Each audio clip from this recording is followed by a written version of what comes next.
Dude, we're rolling. We're back. We're rolling. Episode 38. Headphones going on. Why, you might ask? Well, because Just- early on in our podcast career, We're talking like episode we sounded like 6. monsters. Remember that one time? Yeah, I somehow had bumped. Clear the throat. You ready? Had bumped the monster effect on and didn't notice until afterwards. So you left the room, went to plug it in to edit. And it wasn't even that it sounded like monsters. It was just you couldn't even understand what we were saying also. So now every time Christian checks, because I can't mess up my hair. Yeah, you can't. It's Come on. impossible. Gotta Come wear on. that Braves hat. Where's that thing? Somewhere in the room.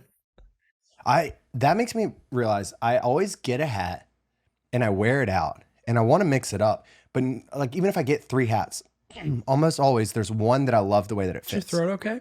Dude, I got a bubble in my throat right now. There's a bubble in my throat and it's not leaving. It's driving me crazy. But I get like if I order 3 hats, there's always just one that feels right. Sure. And then I just wear that one until it's nasty and get another one. And I don't want to be that But guy. you don't wear the other 2.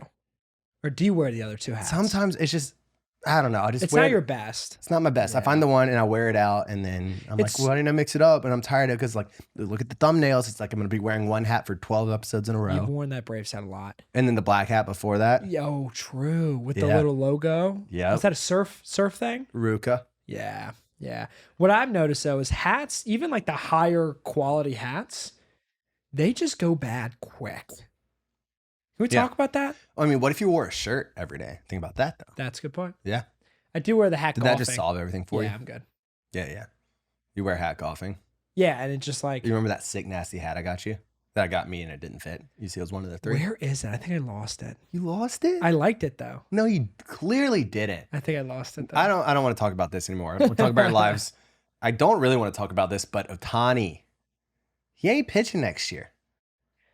That's what the people say. The rumors are saying. Yeah, or is it official? I mean, well, Let's say it's- rumors. It's kind of rumors. Yeah, it's not quote unquote official, but I think his agent said like shutting down pitching for 24. just hitting dingers. Just hitting dings. Dingers only. Yeah. Which, even if he was like, I forgot the timetable for his surgery, but let's just say it's 12 months. I mean, that puts it, late next season at best. So it's like, just shut it down, fully heal up. No reason to, Right. because you can hit. So And just no, hit dingers. yeah. I like it. Ohtani's 29. He the came way. into the league later than I realized. He did. I think he was it 25? He came in the league? That sounds right to me. But he's 29, and so they're picturing him playing for the long term, though, and that's why they're kind of shutting him down. I guess they think they can get, 8. I guess there's a lot of pitchers out there, like Verlander, right? Dude, who he's are- been aging like fine wine. Yeah. Not as much this season, but last year, the years before. Garrett Cole? Yeah. How old's Garrett Cole now? We'll go with 37. There you go. You ready for this? Ready for it. Look it up. You ready? Garrett Cole is 33. Wow, he seems older. Max is 39. Scherzer. Verlander's 40. Kershaw's 35. Kershaw, I should have guessed that because Kershaw's always younger than I think he is. You know what I mean? Like I picture, even though I know it's not true, I think of him and Verlander almost as the same age. Agreed, but he's 5 years younger, which is crazy. 5 years. That's a long time. Nick Chubb is out for the season. Dude, that hurts my dad's fantasy team a lot. Which we're in a league with him, so dang it. Sorry. Hate it for you. By the way, I'm in 2 fantasy leagues. Yep. And I'm 0-2 in both leagues. And I'm 1-9 in my picks. So, like, I'm going to give up. No, you're not 1-9. Right now, you are, let's see. You were 1-3-1 the first week, so you had a push because you didn't. So 1-3, 1-3. 1-3. And then in this past week, you are currently 1-3. Okay, so 2-6. Right so far, Acuna has not hit his 38th home run. I'm gonna give you until we talk about the segment. We're gonna look it up at that point. So you could be 2-7-1. Worst case. Okay. You see, that's not that bad. And then I'm 0-4 in fantasy. So like, No, that's bad. I'm done, dude. I might not win a game. You won the Florida Man. Should we bring it back just for you? No, I don't want to ever talk about it again either. I thought you were so good at the football game in our backyard, or my backyard. Thanks, Yeah. man. I really appreciate that. I did whoop that little buddy of yours. But Nick Chubb, I'm telling you what, that really hurts the Cleveland Browns. I mean, the Browns are hurting already with Deshaun Watson. Yeah. But that, I mean, I would say there's no shot the Browns win now more than 7 games. It will be interesting to see because they're playing the Titans. Titans money line. Which will be an interesting one. I would love to go Titans money line. Not sure, but we'll save that for the picks. Saquon though is week to week. It's a sprained ankle, so thankfully it could have been way 3 worse. weeks, so we'll see. No, week to week. They said 3 weeks. Oh, or we'll see. No, no, but I did look because I was trying to trade for Saquon. Remember, I think I seen a couple trades, and I read something last night that was like, he's week to week, but realistically, it's probably going to be 3 weeks or so. And then at that point, there's still a risk of just the ankle not being the same that year. You're playing on it. But so good for the Giants. Also good for him for getting his bag. He did. He did. I know how you feel about guaranteed money. We also will probably get into that in this episode. About that. Travis Hunter. The Colorado State game was kind of awesome. Didn't stay up for all of it. I wish I had. But the hit on him was dirty. It was just a cheap shot. It was dirty. The only thing I would say is the defensive back never, it seems like, looked once at the ball. Right. Here's their best player. Let's just like throw a nasty hit on him. And then the most annoying part was the way that he was like strutting off like he just did something crazy. Dude, why didn't the Colorado bench just clear? Okay, that is a good point because why was Shedeur Sanders the one that went up and got in that guy's face? Like the offensive lineman should have been first off, like, and just right should up have there. just like, boop. Even if you don't throw him down, it's like they need to know it's like next. Yeah, like you're gonna get. Well, especially because it's arguably their best player. Yeah, like exactly. That's what I'm saying. Like definite cheap shot. Also, what a stud QB move though to like go get in the guy's face after that. Yeah, I mean, I know. Where's everyone else? What a dog. That pisses me off. Yeah, everyone else should have been there, but it is pretty awesome that he stood up for that. Yeah. You brushed over it last week, which is great because I didn't want to talk about South Carolina, but good first half against UGA.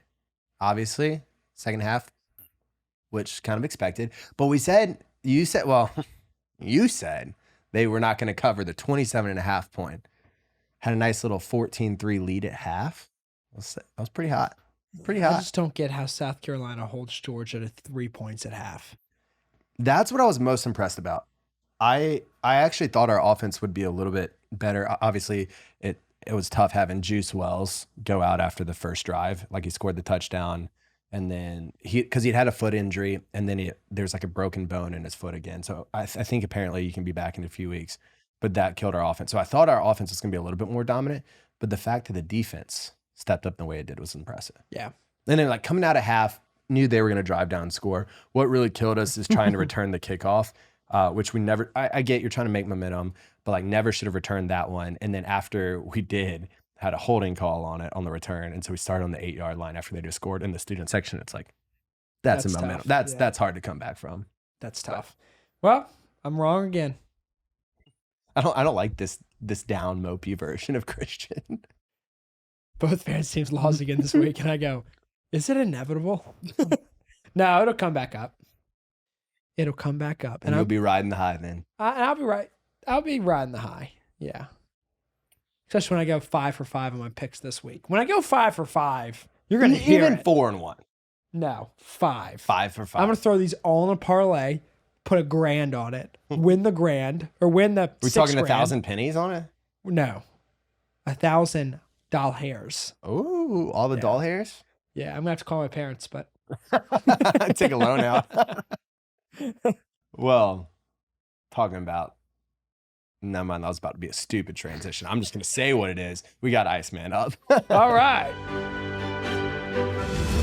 Talking about my daddy, here's Iceman. What's up, everybody? This week's Unsung Hero is a guy who's overcome a ton. His book, Running for My Life, is highly recommended because in 1993, his mother, a police officer, was murdered. He stepped up 2 days after his 18th birthday, becoming the head of the household. Even later, met with one of his mom's killers to offer his forgiveness. Wow. I'm, of course, talking about Warwick Dunn, the former Atlanta Falcon and Tampa Bay Buccaneer draft pick from 1997.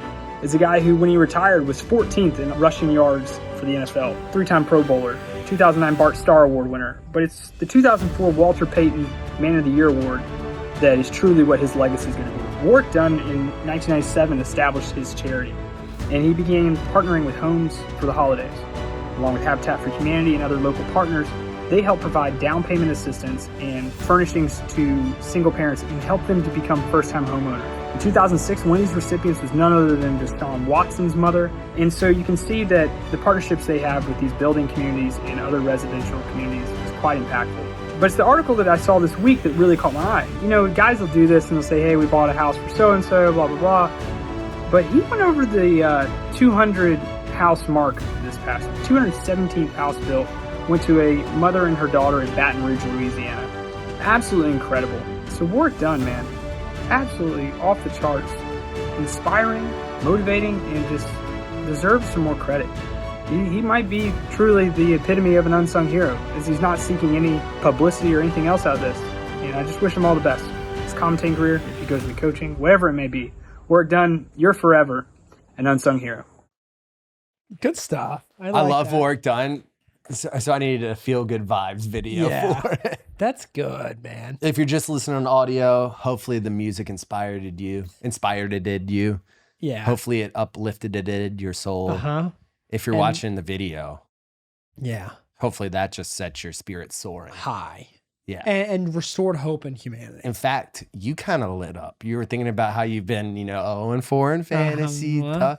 Yeah. And then I just saw the weight lift off your shoulders. It was really a magical, beautiful thing. It's going to be crazy because all 5 picks I told you, I'm going to reverse. I'm going to flip every single one. What if I did that? I'm thinking about doing it, to be honest. And this is your 5-0 week. It's like whatever your gut says. It's like the Florida man, right? The Florida man's the gut. But the football picks are the opposite. What was weird, though, about the Florida man is the number of times that you would say it was your gut and then go with your gut and be right, or say it was your gut, and so because of that, you're going to do the other one and it was still right. I'm going to You had the complete script opposite. for that. Thanks, Iceman. Iceman does a great job. Yeah, he really does. Also, the research and the... Oh, yeah. I mean, just the charismatic ability. And just bringing the vibes. The charismatic ability of Iceman is fun to watch. Off the charts. Speaking of off the charts, playing with Warwick Dunn back in the day, like Madden, he was like one of my favorite people to play as. Really? I feel like he was just like fast and he just spin moves, Yeah. spin moves. The truck stick, the hit stick. Ooh. He was more of like an avoid the hit for me because I tried to model it after myself. Yeah, Obviously, you're an elusive guy. I'm an elusive guy. But elusive, I got to throw this out there. Bryce Young made a guy look dumb. Money, did you see that where his 20-yard run? He did. He made a guy, like, the guy didn't move dumb. Like, he was just like a defensive back, just had no idea what to do. It was pretty impressive. Anyway, next. Let's hit some power rankings. Ooh. So you just want me to go? You want to go first? 10-1? 10-1. Here we go. 10 Bengals. I think Joe Burrow is going to lead him back to the promised land after he nurses that little calf. Number 9, Detroit Lions. 8, Jacksonville Jaguars and Trev Dog. 7, Bills. 6, Dolphins. And this is when it gets interesting. I think Ravens are top 5. Okay. I think Lamar's looking really sexy. I think the Cowboys are 4. Pretty much the main reason I didn't put them above 4 was because I hate them. The Kansas City Chiefs, I think, are a solid 3. I think they're going to come back and look even better. Eagles, solid 2. And then 49ers, I think, have looked the best out of any team so far. Fair. That's solid. My favorite part was the honesty around the Cowboys. Yeah. I love that. I respect that so much. All right. I hate the Cowboys, though. I'm going to go Saints at 10. And honestly, could have really been any of the other 3 NFC South teams at 10 at that point. Lions at 9. I know they lost to the Seahawks, but I still think they're a better team. Jacksonville at 8. Buffalo at 7. So we got a little matchy right there, 7 through 9. Then I've got Ravens at 6. Chiefs coming in at 5. With Jones back, the defense starting to look good. Kelsey's getting back in the swing of things. They're going to take off. They just haven't looked that good so far. So that's why they're at 5 now. Dolphins at 4. Offense is electric. And then defense was looking really good last week. Eagles at 3. Mostly because they're 2-0 and they haven't looked that good yet. So, you know what I mean? Like, fair enough. Then Cowboys at 2. Their defense has just been carrying their offense. And then 49ers, best team in the league, number 1. Easy. Yeah. Also, the Cowboys are interesting too. Cowboys do have a great defense from the looks of it, but they also played the Giants and then the Jets without Aaron Rodgers. They've allowed 10 points. That is not going to stay. Like their defense isn't obviously like that. Even last year, and I have them in one of my fantasy leagues because they're a good like sack and turnover defense. I think that's going to continue. They're not going to be able to win games the way they won the first two, if that makes sense. Heck no. Offense is going to have to step up at some point. Well, CeeDee Lamb did look good. Eagles will be interesting though, because you know what I mean? Like they're 2-0, they're getting the job done, but they don't look good. So clearly, like the potentials. Yeah. I think I don't know. I think their O-line is just so good too, and their pass rush. But a lot of teams don't look good first couple weeks. Chiefs are 1-1, right? Eagles don't look great. Buffalo does not look great. They looked good last week. Josh Allen looked nice. Week 1, they looked bad. Yeah, that's what I'm saying. And then of course my Bengals had to keep them at 10, but they don't look good. But also like people underestimate how much practice and prep goes into like the first month and a half, like training camp preseason. Yeah. And for a quarterback just to miss all of it, like you're going to have a slow start. It's like the same thing with Bryce Young. Like I saw some people freaking out, like Bryce Young's actually not that good. I'm like, you can't just expect someone to come into a brand new offense with no experience, with no weapons, arguably no weapons or very little, like very few weapons, and come in and just light up NFL defenses. Yeah. I'm in the like judge Bryce Young in 3 years. Look at Trevor Lawrence even right now. Yeah. He's starting to come into his own. I know people are going to disagree because he's number 1 overall pick and everyone's super high on him all the time.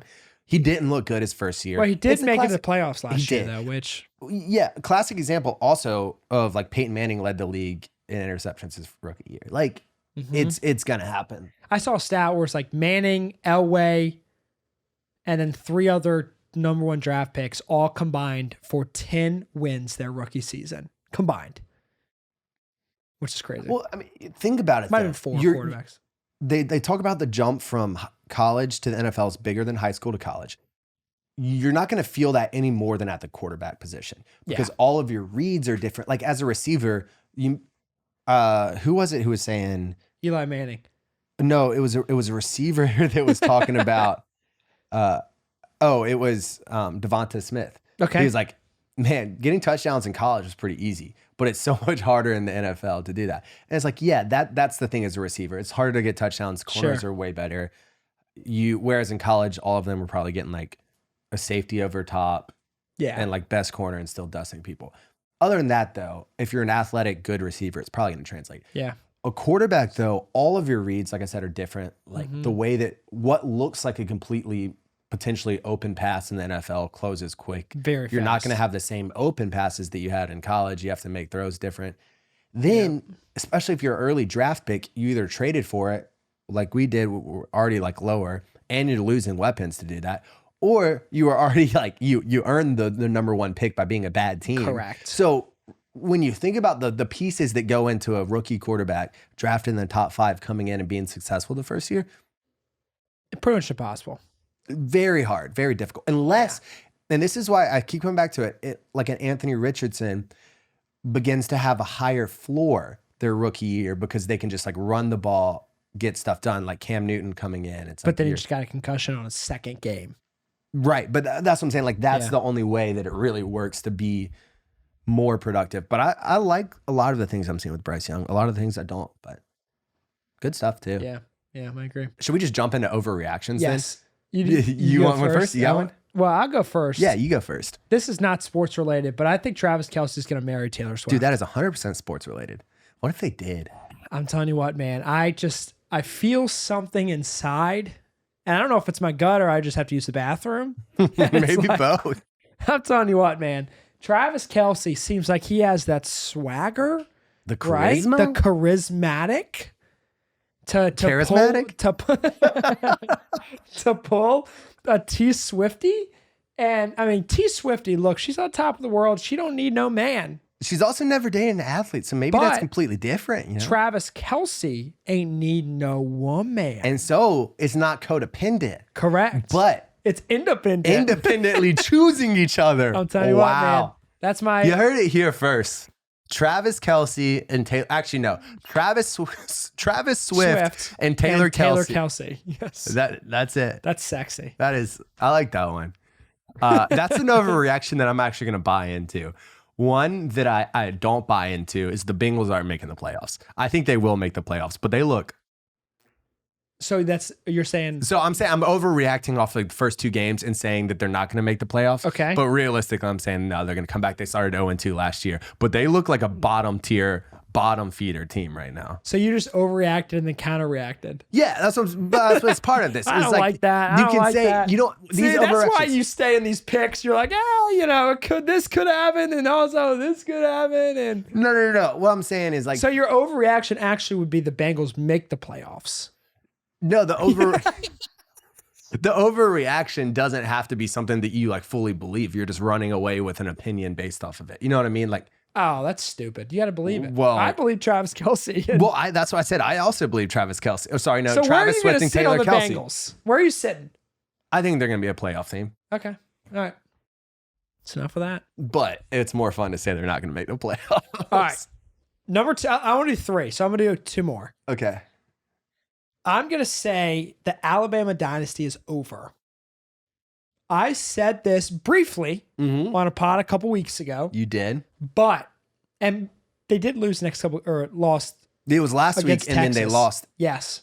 Because it was after the Texas loss, but then they were 3-3 at half. That's what it was. Yeah. And it's just like ebb and flow. Like people are like, Alabama's going to be good forever. No, they're not. Things are going to change.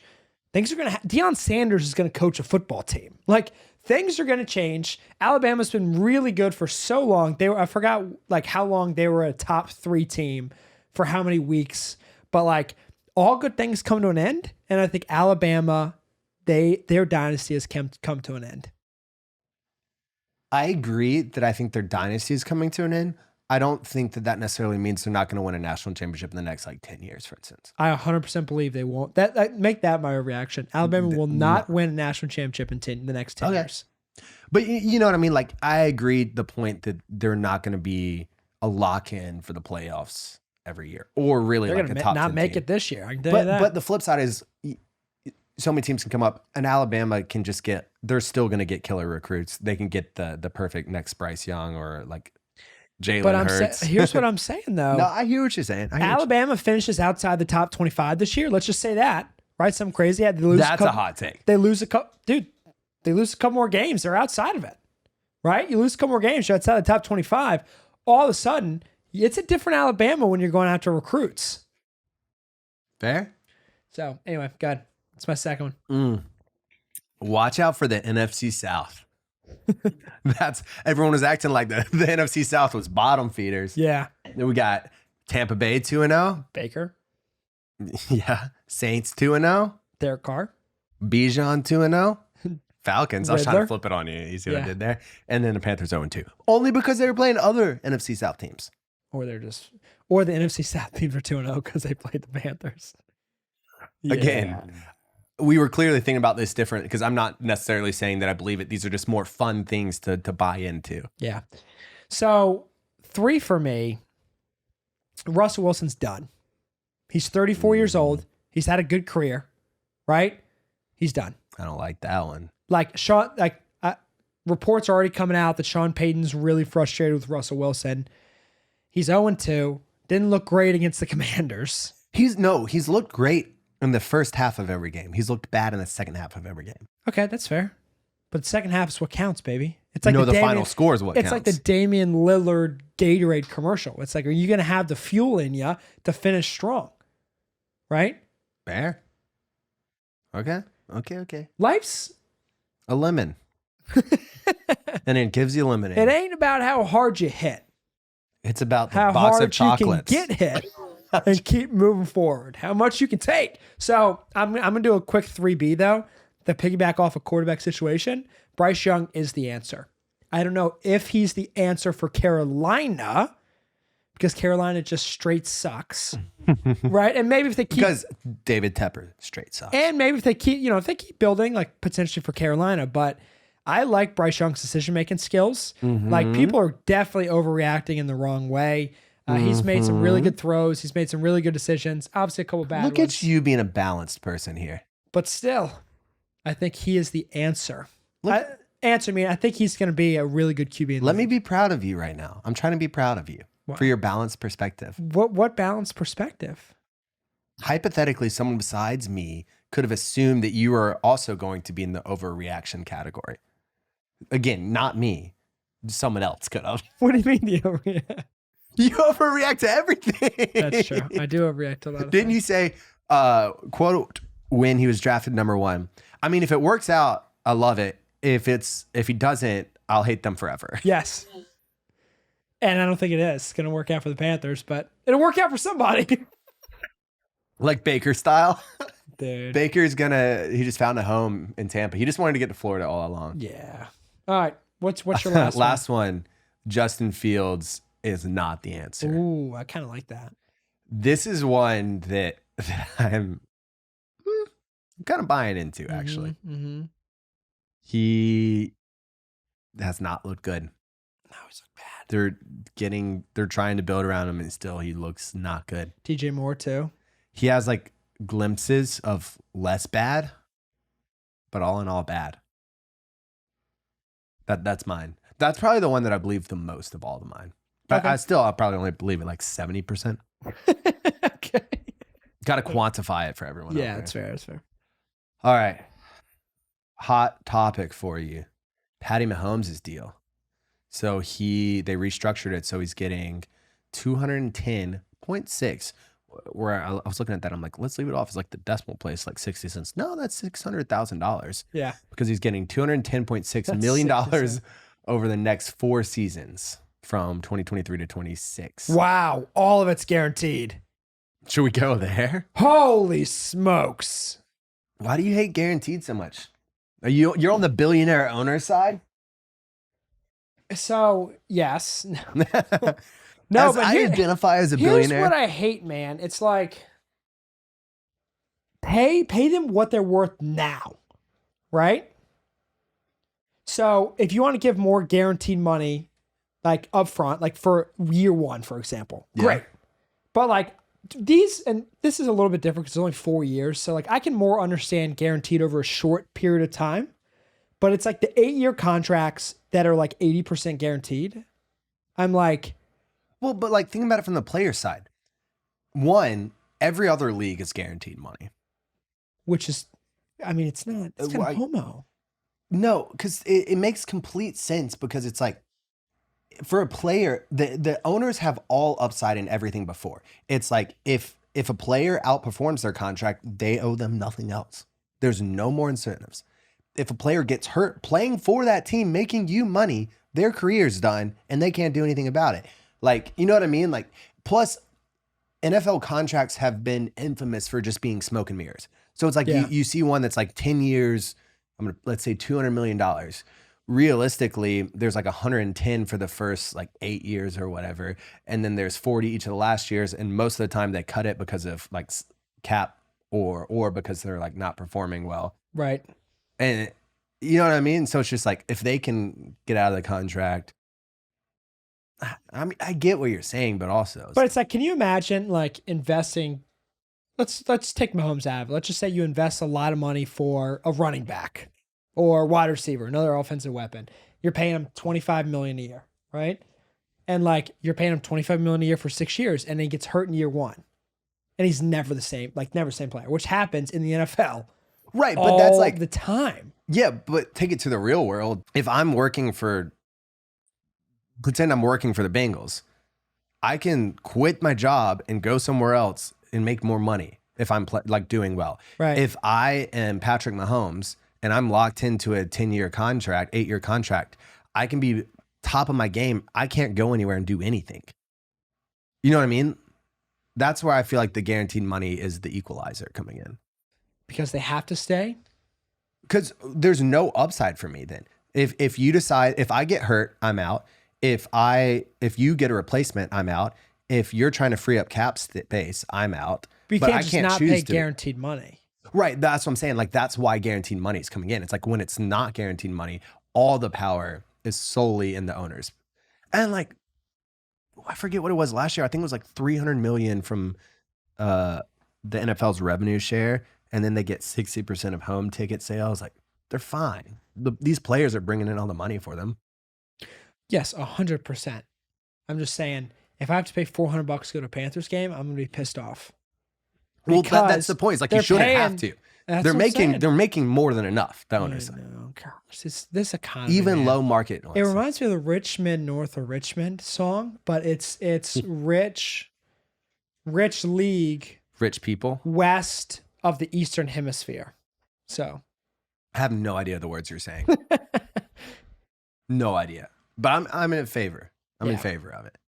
The only reason I'm not a fan of guaranteed money is I'm thinking about it of the lens like, yes, and you're right. These owners, who really cares? They're all billionaires and like the ownership groups, whatever. But I'm just looking at like Carolina Panthers, for example. Let's say they have Bryce Young for 4 years, right? And Bryce Young at year 3 and 4 really takes off, and they give him a fat contract. And they have to get rid of people. They have to like restructure other deals. They can't sign other free agents because they have to pay $50 million a year to Bryce Young, right? Which is a good option at the time. Bryce Young gets a concussion, right? Or Bryce Young tears an ACL and is never the same. It's like you also kind of ruin the team's future at the same time. Well, so that I would be more in favor of what if there was like an injury insurance fund that you were able to count against your cap space with it? Like you still had to pay Bryce Young the contract, but there's a way that like there's this other fund that you pull from that then it doesn't hurt your like cap space. I like that. See, something like that. Why don't we do that? We're problem solvers. Because I'm just thinking like if you're in the Panthers situation, if Bryce Young turns out to be pretty good, and they sign him to a 6-7 year deal, like it's gonna be a fat deal. Plus the other, I don't know if it's a plus, just the other piece to consider here is cash heavy owners always have an advantage because instead of taking hits on cap space, you restructure the contracts to do things like signing bonuses and you pay 80% of their contract here, or you move it to this other year or something. It's like if you actually have the cash, the cap means nothing. Like you can work around it. Whereas like lower market teams or maybe not even lower market teams, like, well, that's what I was going to say. Like the flip side is Tepper's one of the richer owners. So I guess it's really more of the owner's wealth. Can Tepper just get out of there? I would love that. That would be amazing. All right. Picks of the week. That was so review. Ooh, we got to check it on because did I even win one? Yeah, you won one. I can't see which one did I win. First, we'll go down yours. You had Baker over 205 passing yards. I did win that. Okay, good job, Christian. Good job, Christian. Here's the moment of truth. Opening up the ESPN app. Oh, it's 1-0 Braves. It could have been a home run. Acuna Jr. homer to left. No, it was not. Yes. Let's go, baby. Let me see. Saved by the bell, quite literally. Oh my! In the first inning. Wow. Leadoff home run. All right, so you got that. I'm back, baby. He's back. I'm back. Okay, because you had Acuna at 38 home runs by episode, or when we record episode 38, which is true. Just happened. That has me fired up. Baker over 205. No UGA, because I intentionally left it. You all can't see our screen right here, but I had color coordinated the wins green, losses red. I left it uncolored because I was like, I'm gonna leave the door open. I'm actually gonna throw up. You're 3-6-1 now, and then you lost on the Eagles covering the spread. They did not do that, and you lost on the Bengals money line. That hurts. They lost 6 though, and you were very, very confident about UGA covering, and they did not. No. Flip side, I was 3-2. My 2 losses, I'm going to complain about and be a sore loser because 49ers and Rams. Here we go. 49ers, Rams. The Rams hit a field goal as time expires. So the game was 7 points instead of 10. That was annoying. Chargers, money line. They lost in overtime. Should have won. That was stupid. Dolphins, money line, beating the Patriots. Yep. And then Vikings covering, obviously. Bills, Raiders over 47. Then the fade, I faded the Bengals Ravens game, nailed that one, and you faded Bills and Raiders over. So right now, records are 7-3, 2-2 with the fades for me, and then you're 3-6-1 over one of the fades. That is electric about Acuna. Yes, that actually changed my whole perspective about this. That was it's gonna feel like we planned this, but we obviously actually didn't. didn't. I just pulled up the score, ESPN app, saw that it was 1-0. I'm like, most of the time when the Braves have one run, it's because of a solo home run. Yeah. And I was like, Yeah, because they hit tons of you're bombs. telling me there's a chance? Tons of bombs. What? I'm pretty sure they're gonna hit the home run record this year, and that's got me fired up. Oh, they're 100% gonna hit it. That's my next one. No, please don't. As a Braves fan, please don't be on our side. I love the Braves. No, we don't want you. I hate how I was gonna throw a player pick in, but I guess they haven't released them yet. Yeah. When do they release the player props? Depends. I don't know if there's a set one, but this week, you want to go first? Yeah, I do, because I'm about to crush you this week. I'm actually going to go completely opposite of everything that I just wrote down. So we're going to see. So everything that you're hearing, Christian playing the opposite. What I think. And we'll see how it goes. Old Miss will not cover the +7. Against Bama. Against Bama. Cincinnati will not cover the +14.5 against Old Miss or against Oklahoma. The Browns will beat the Titans without Nick Chubb. The Lions will not cover against the Falcons. The Falcons are the real deal. And then the Packers will not cover against the Saints. Saints are also the real deal. If this happens, I don't know if I'll be mad or impressed or what. So you literally flipped all 5 last second. You're probably going to go 3-2. We'll see, man. We'll see. That's hilarious. Actually, I'm going to flip the Browns. They're not only going to win, but they're going to cover the 4.5 point spread. You just started feeling yourself. You're like, I didn't think this at all, so I know in my gut it's true. It's going to work. I know in my gut. Okay, first up, we've got the Chargers Vikings. The over-under is at 53.5, which is a large number, but I like the over still. 0-2 teams. You're a big over guy. Yeah. Life's too short for the under. I will avoid games that I think that they're being under. But Chargers, Vikings, over 2 high-powered offenses on 0-2 teams. I think they're going to... I don't really trust either of their defenses either. So I like the over. Bills are going to cover against the Commanders. I stand by that one. And then the Jaguars are also going to cover -9.5 against the Texans. The Texans are garbo. Yeah. They are I miss Brock Osweiler. trash. You miss what? Brock Osweiler. Osweiler.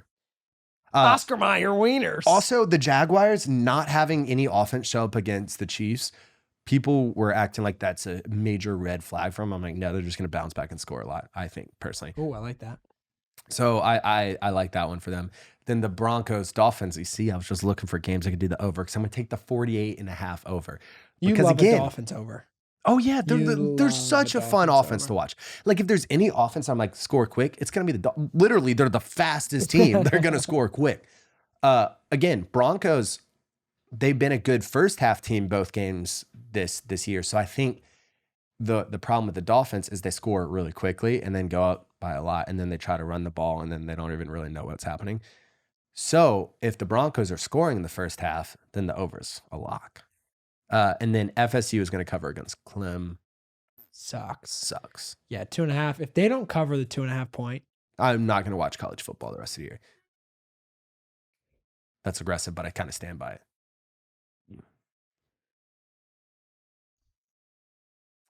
So those are our locks. And by locks, picks we'll see. Picks that you literally don't even think are going to happen. Oh, What's happening with us? What is happening with us? All right, Mr. Incognito. What's up, guys? Mr. Incognito checking back in. Man, what an exciting week of college football we just had. A lot of close games, a couple upsets, a couple almost upsets. The one I want to touch on right now is the Missouri-Kansas State game like we talked about last week. Man, what a crazy ending to that. Missouri won on a 61-yard field goal. And that's super special because their kicker, Harrison Mevis, last year missed a 26-yard, potentially game-winning field goal against Auburn. and they went into overtime and then eventually lost that game. So great comeback story there. Super happy for that kid. It was the longest field goal in SEC history, so what a way to win a game. Big games coming up this week. We got Oregon versus Colorado. Colorado, unfortunately, is missing their best player on probably both sides of the ball, and Travis Hunter. I think Oregon takes advantage of that, and Bo Nix has a big day passing on Colorado's already spotty defense. Notre Dame takes on Ohio State. I think Notre Dame's a better team there, and I think they win that game. Notre Dame's quarterback, Sam Hartman's been playing amazing this year. I think they're a pretty complete team overall, and I think they beat Ohio State and kind of insert themselves into the conversation for college football playoff. Florida State travels to Clemson. I think Florida State has the better team, but the last time Florida State won in Death Valley was 2013, which coincidentally happens to be the year that Florida State won the national championship. We'll see what happens there. I think Florida State probably wins that game. And with what I said prior with the whole, national championship deal, just keep an eye on that for the rest of the year. Could mean something. South Carolina takes on Mississippi State at home. Mississippi State just got dogged by LSU. South Carolina, as we know, played a really close game with Georgia. I thought they played really well first half. Obviously, second half, they kind of just hung in there. I think they got a little too conservative. I think this week they stomp on the gas and just take it to Mississippi State. I think they pick up their first win, their first SEC win of the season, and they really get things going to start a winning streak here. So, all right, guys, take those picks to the bank. I'll catch you next week. I am impressed with his picks last week. Yeah, they were good. He missed the I'm blank on which one it was, but nailed the USC Missouri cover. And then he said probably it's gonna be like 10 to 14 points spread. Dude. So, but the Colorado game, so 21-point spread Against Oregon. So number fair. 4 FSU and unranked Clemson is a 2.5-point spread. Number 10 Oregon and number 18 Colorado is a 21-point spread. I mean, there are factors that make that make more sense, but because they're playing at Oregon, right? Yeah, but still. I wish Travis Hunter and were they're in for these also 2 weeks. gonna miss there. I know. I was excited to see how it went against Southern Cal and Oregon, but without Travis Hunter, it's just a different game. I still think they probably cover though. I mean, 21, I think so. Probably. Should we bet on that? Probably not. But dude, I was looking it up because I was curious. I was like, should we throw in any extra picks for the lovely San Francisco 49ers versus the Giants? And Christian McCaffrey, his odds for like just touchdown scorer are minus 290. What? I've never heard of that before. I almost never see one that starts with a 2. I've never seen hardly that starts with a minus. Right. It's rare for a minus. Yeah. But apparently I forgot, but number of games that he scored a touchdown, if you include the postseason, it's like a record right now for, I think maybe San Francisco, but. Ooh, maybe I'll do opposite of that. He will not score a touchdown. Nah, he's going to score a touchdown because he's a He's a dog. I passed him up because I had a 4th pick in my other fantasy league. And you took Kelce. I took Kelce. And you passed up on McCaffrey? No, dude, I know. Don't stop it. I already feel like an idiot. I didn't think that McCaffrey was going to be there, and then I fumbled it because he was there. It was very embarrassing. And now I'm confessing it to everyone, which is even more embarrassing. But sometimes we just got to, put our hands up and be like, I regret that. But even if it was a good decision, just watching Christian McCaffrey is eating me alive, not picking him. Even if something bad happens and he gets injured, it will still eat at me. Yeah, I know. So it's a tough one. It should, honestly, though. Stop it. Stop it. I'm about to put money on this Colorado game. You going to put a 50-cent piece? Dang, dude, you can't hide money. I might. All right, draft. We've got. I'll go first again. In your head, you're going first. In reality, I'm going first. And we have best things about fall. Number 1, it's almost unfair. It's like a minus 7 million favorite, football. All right, my pick. Best thing about fall, the boys of fall. Done. Football. Easy. Move on. Next. For me, I'm going to go with something a little intimate. I'm going to say a bonfire. That was my number 2. We did one the other day, and it was romantic yet elegant, if I might say. Wow. And it was like 65 degrees outside. That sounds delightful, and 65 degrees is a perfect example. I'm not going to just say the weather. It is the weather, but we're talking when it's a little bit of like a brisk evening air, and you're wearing either a long sleeve t-shirt with shorts or like long pants with a short sleeve shirt on. You know what I mean? Ooh. Which is like a little bit of that back and forth, little yin and yang. Is that what you like? No, I do love though, like a jacket, a light jacket and shorts. Something like that, just and with the brisk fall air. Come on, delightful. Are you a you're long sleeve short and then shorts guy? So, well, sometimes I'll do the inverse. It's just it's like that. It's not long pants and long sleeve shirt, or shorts and shorts. So number 2 for me would be straight up pumpkins, but pumpkin dessert, like a pumpkin pie, or like a pumpkin spice latte. Not much. Ooh, but is it like solid foods, not drinks? Mainly, yes. So like pumpkin pie. Actually, my family makes this really good like pumpkin whipped dessert, which is nice and light. And whipped cream, and then like those little pumpkin cookies, and you know, I'll get into it for a second. I like the idea of that more than I actually like that, but I like that. Yeah, I'll get into it for a quick second for sure. Okay. My next one was I wasn't a fan of it growing up, really. Oh. Which is ironic. But Spooktober, Halloween, scary movies, but not too scary because I'm a Cincy boy. Movies, That's what I'm saying, dude. not too scary because I'm a Cincy boy. So like we're talking like very like a thriller, not like a horror movie. You know what I mean? But some good movies, Halloween, dressing up, some candy. Yeah. Maybe we're talking like the little candy corn or the candy pumpkins. Yeah. Is that one of your favorites? Is that what your family made? No. Yeah. Don't ever talk about my family like that again. Take my family's name out of your mouth. So number 3 for me, I gotta say it because I really do enjoy it. A Samuel Adams Oktoberfest beer. Wow. I absolutely for like 30 days really enjoy that. That's pretty nice. And it's kind of sexy. Yeah. Yeah. Sorry you didn't get football. No, it's okay, man. Yeah, I don't even like football. What's football? Football player like Kelce. Or no, sorry, like Travis Swift. Travis Swift. Taylor Kelce. But I thought aren't they singers? Gotta get your head in the game. Troy Bolton. Peace.